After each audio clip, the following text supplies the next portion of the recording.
नमस्कार, D24 channel तुम्ही पाहू शकता। लोकसभा हो या राज्यसभा, सबसे बड़ी है ग्राम सभा। आज बाबळ्या फाटामध्ये संपूर्ण गावकरी या ठिकाणी उपस्थित आहे।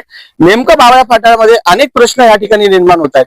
त्या संदर्भात आज जे ग्रामसेवक आहे, प्रशासन या ठिकाणी उपस्थित आहे आणि त्या माध्यमातून या ठिकाणी अनेक प्रश्न गावकऱ्यांचे ते सुटले की नाही सुटले या संदर्भामध्ये आज आपण त्यांच्याशी चर्चा करू। सर, 152 या गटाच्या माध्यमातून या ठिकाणी वाद निर्माण होत होता, काय सांगणार? 104 नाही 152 पेट्रोल पंप 151 बघा, हे सर्व विषय ग्रामसभेमध्ये झालेले आहे। ज्यांना विषय मांडायचा त्यांनी विषय मांडलेला आहे। विषयाच्या बाजूने आणि विषयाच्या विरुद्ध दोघं बाजूने त्या संदर्भात ग्रामसभेमध्ये मागणी प्राप्त आहे।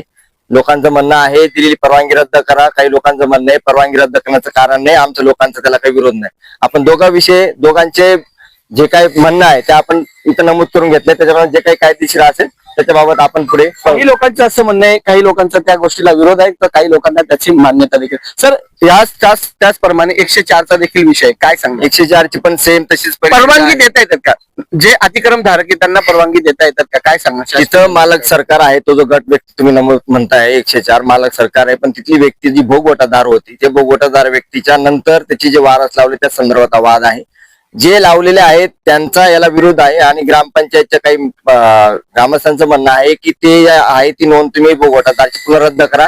आपल्याला ती डायरेक्ट नोंद या संदर्भात यापूर्वी प्रशासन माझ्याकडे अर्ज आलेला होता, मी त्या संदर्भात त्यांना लेखी सविस्तर कळवलेला आहे की खूप बदल मी करणार नाही असं। माझ्या पूर्वीच्या अधिकाऱ्यांनी जो केला असेल, प्रशासनाने केला असेल, पंचायतने केला असेल, त्याच्यावर चौकशी चालू आहे। त्याच्यानं जो काही निष्पन्न निर्णय होईल किंवा आपण महाराष्ट्र जिल्हाधिकारी महोदयांकडे जर किंवा जे कोणी वरिष्ठ अधिकारी असतील संबंधित या विभागात आपला, तर त्यांच्याकडनं आपण त्यांचं मार्गदर्शन घेऊ शकतो की हे करायचं काय, कारण की मालमत्ता आहे दुसऱ्याची, तो कोणतरी भोगवटादार आहे किंवा त्याचा कोणतरी वारस आहे। आपण डायरेक्ट त्याची मागणी नसताना किंवा त्याची नसताना फक्त गावात कुणी दुसरी मागणी केली, आपण डायरेक्ट त्याच्यावरती निर्णय घेणं, ते पण उद्या त्याचं कायदेशीर मॅटर या संदर्भामध्ये चौकशी करा। सर, काय सांगणार? गावामध्ये पाणीचा प्रश्न असेल, आरोग्याचा प्रश्न असेल, नळांचा प्रश्न असेल, गटारींचा प्रश्न, तो प्रश्नासंदर्भात गावकरी या ठिकाणी उपस्थित आहे, काय सांगणार?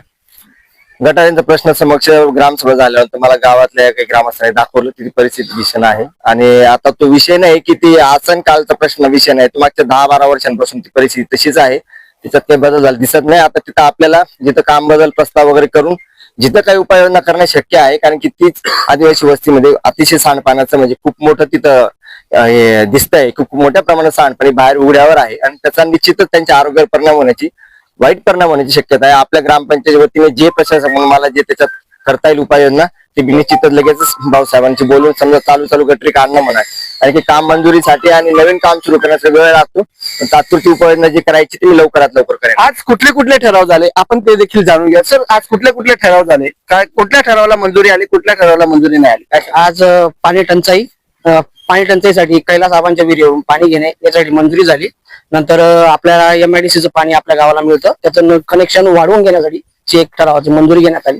नंतर नवीन वाघाडीमध्ये नवीन तार टाकण्यासाठी पाणी पुरवठ्यासाठी मंजुरी आली आणि नंतर 104 व पेट्रोल पंपाच्या याच्या संबंधीचे जे विषय होते ते विषय कायदेशीर सल्ला घेऊन नंतर त्यावर निर्णय घेण्यात येईल। अजून जे विषय प्रलंबित पडले त्याच्यावर कायदेशीर सल्ला घेऊन तो निर्णय देण्याचा परंतु गावाचा प्रश्न अजून देखील या ठिकाणी सुटला नाही असं देखील या ठिकाणी वाटतंय, कारण गावकऱ्यांना पाणी, जल, जमीन, जंगल याच्यावर गावकरी अतिक्रमचा देखील प्रश्न या गावामध्ये अजून सुटेल का नाही सुटेल। येणाऱ्या काळामध्ये निवडणूक आहे, प्रशासन जर गेल्यानंतर या ठिकाणी नवीन जर आता या ठिकाणी जर सुखसुविधा गावाला मिळाल्या नाही तर येणाऱ्या काळामध्ये पुन्हा एकदा ग्रामसभा घेण्यात येईल। कॅमेरामॅन निलेश डोळे, D24 चॅनल।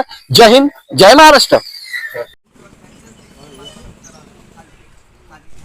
लोखंडी टाकावं लागेल म्हणजे इव्हन त्याला काही नुकसान होणार नाही।